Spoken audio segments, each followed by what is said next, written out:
Hello everyone, how are you doing? This is MD Tech here with another quick tutorial. In today's tutorial, I'm going to show you how to resolve if your HP laptop or desktop computer has no sound. So this should hopefully be a pretty straightforward process, guys, and without further ado, let's go ahead and jump right into it. First thing I recommend, make sure that your speakers are turned on. So if you have external speakers, make sure that they are turned on and powered up. And make sure your sound icon down your system tray is turned up as well. So make sure you have audio down there. Something I also recommend doing would be to open up the search menu and type in troubleshoot, best match, or come back with troubleshoot settings. Go ahead and open that up. And on the right side underneath options, you want to select other troubleshooters. And then underneath most frequent, select the playing audio troubleshooter and run that.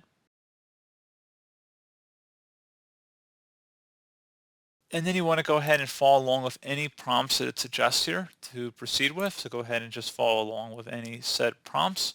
And then hopefully, again, that should be able to resolve the problem. And then finally, you may also want to consider if you're using external speakers, try plugging them into a different port. So if you have like a plug and play speakers, make sure you try plugging them into a different USB selection. And if you have different speakers, try swapping them out with a different pair and see if that helps fix the problem as well. So one final thing we can do here as well, if you open up the search menu, type in control panel, best match, or come back with control panel. Go ahead and open that up. Say your view by to large icons, and then you want to select sound.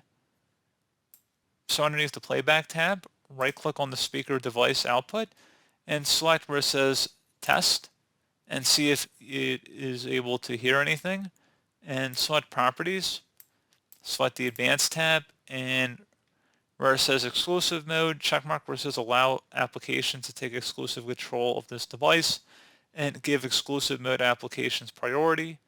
And then also you want to go underneath levels, make sure that is turned up here as well. And then you would select OK. If you select the configure button, you can go ahead and actually set up your speaker configuration here as well and then test your device once more. So pretty straightforward process here, guys. Do hope I was able to help you out, and I do look forward to catching you all in the next tutorial. Goodbye.